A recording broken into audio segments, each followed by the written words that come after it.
Damos la bienvenida a Byron Pacheco, asambleísta de Avanza. Muy buenos días, Byron, y bienvenido a nuestro programa. Bueno, archivado el juicio político al ministro de Educación, si podemos ir analizando cuáles son las conclusiones y las resoluciones a las que llegó la comisión. Bueno, las conclusiones a las que llega la comisión de archivo o comisión de impunidad, conocida como comisión de fiscalización, no es otra sino la de archivar el juicio político planteado y propuesto por Byron Pacheco conjuntamente con 36 legisladores que respaldaron mi planteamiento por haber cometido irregularidades, porque lo acusé de no haber asegurado la infraestructura educativa a su cargo. Pero a ver, ¿cuáles son las resoluciones? Resoluciones que son absolutamente contradictorias.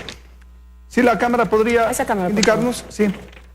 Resuelve. Primero, archivar, porque no existen los elementos de convicción suficiente para que el juicio proceda. Y segundo, ecuatorianos, sorpréndanse lo que dice la comisión de archivo o comisión de impunidad, la comisión de fiscalización.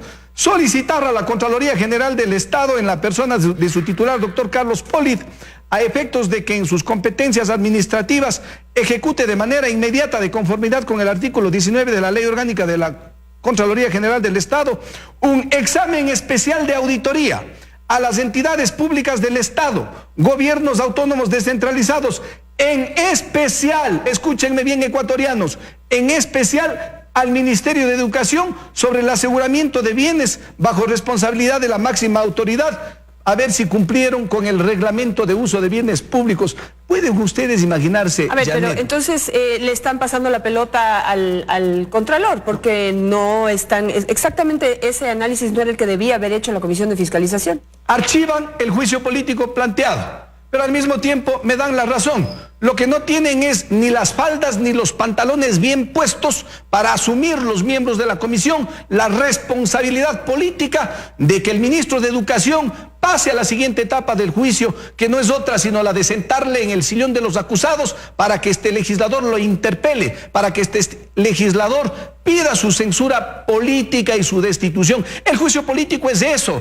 Hay una censura y hay una destitución. En este juicio político lo que se olvidan los miembros de la Comisión de Fiscalización es de que no hay suspensiones administrativas, le vamos a retirar 3 meses del cargo, le vamos a poner una multa. No, es un juicio eminentemente político que no excluye la obligación que tiene la Contraloría General de realizar su trabajo con auditorías especiales. Pero el Contralor ya estaba haciendo un análisis de este tema, es decir, es reiterativo el pedido, porque todo es público. Pedido que lo es hizo, más, en junio estaba revisando aquí, le hizo ya una advertencia al ministro Espinosa. Pero este pedido lo hizo el legislador Byron Pacheco, así es que lo que pide la comisión, dándole la razón al legislador Byron Pacheco, no es otra cosa sino lo que ya se inició hace 2 meses atrás. Pero mire lo que dice la Contraloría General del Estado, que yo lo presenté como prueba. La Contraloría General del Estado, 15 días o 3 semanas atrás, le dice: ministro de Educación, usted está olvidándose de que el reglamento de uso de bienes públicos está en vigencia, que el artículo 5 le manda a usted y a las máximas autoridades de las instituciones públicas a asegurar los bienes públicos, porque eso dispone el artículo 212, numeral 3 de la Constitución. Y aquí también le recuerda que son facultades de la Contraloría el determinar sanciones administrativas, civiles, penales también, Janet, y la destitución del cargo. Se están lavando las manos, hacen la de Pilatos en la Comisión de Fiscalización para no asumir la responsabilidad y argumentan de que no existen elementos de convicción, que no he presentado las pruebas suficientes. Janet, esta es una prueba. El ministro de Educación se llenó la boca diciendo de que el reglamento de uso de bienes públicos, el artículo 5, no le permite ni le faculta asegurar los bienes públicos, que es muy ambiguo, que no le conviene, que no es necesario para el país. ¿Quién le dio la facultad a este señor? ¿Quién le dio la facultad y la potestad a este ministro de interpretar la Constitución? ¿Por qué no demandó la inconstitucionalidad del reglamento? Con fecha 12 de julio, firma el ministro de Educación, Augusto Espinosa. Se procede por parte del Ministerio de Educación a asegurar 24 millones de dólares ecuatorianos. 24 millones de dólares por parte del Ministerio de Educación, con pólizas para vehículos, equipos electrónicos, pólizas para incendios, pólizas para mobiliario, pólizas para maquinaria. ¿Sustentado en qué?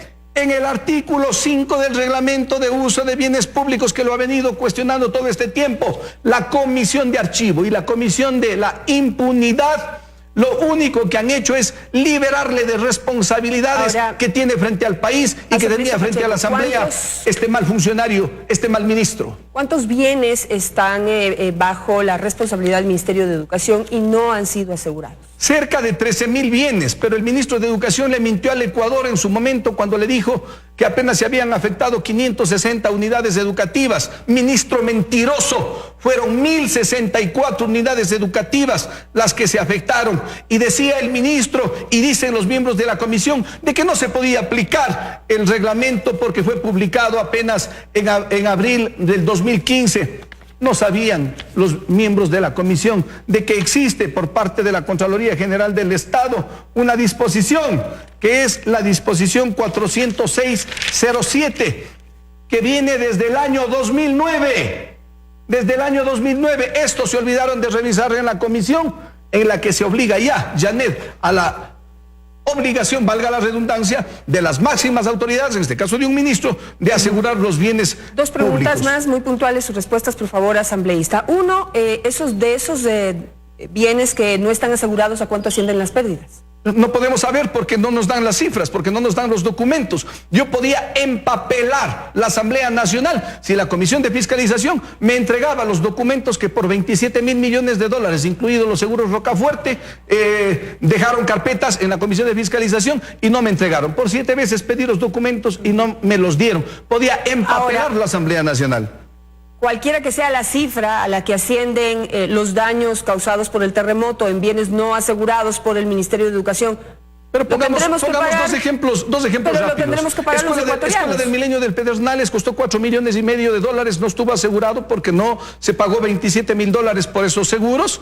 Si nos costó $4,5 millones, colapsó y hay que reconstruir, nos cuesta 9 millones. La escuela de Bahía de Caracas, $4,5 millones, hay que reconstruir, nos cuesta 9 millones. Pero no solamente ¿todo eso está dentro de los valores de la reconstrucción de la zona de desastre? Le doy dos valores de cerca de 1.064 unidades educativas que fueron afectadas entre Manabí y en Esmeraldas. Pero no solamente es el Ministerio de Educación, allí está el Hospital Napoleón Dávila de Chone, que tampoco fue asegurado. Dicho de otra manera, el ministro de Educación no aseguró absolutamente nada. Lo único que tuvo asegurado fue su impunidad frente a la Comisión de Fiscalización de la Asamblea Nacional. Muchísimas gracias, asambleísta Byron Pacheco, por estar en esta mañana. Abierta invitación pública, vamos a mandarla por escrito hoy también. El ministro de Educación está absolutamente invitado para poder expresar su pensamiento, su criterio frente a la decisión de la Asamblea Nacional, Comisión de Fiscalización, y frente a lo que ha dicho aquí el asambleísta Byron Pacheco. Vamos a hacer una pausa.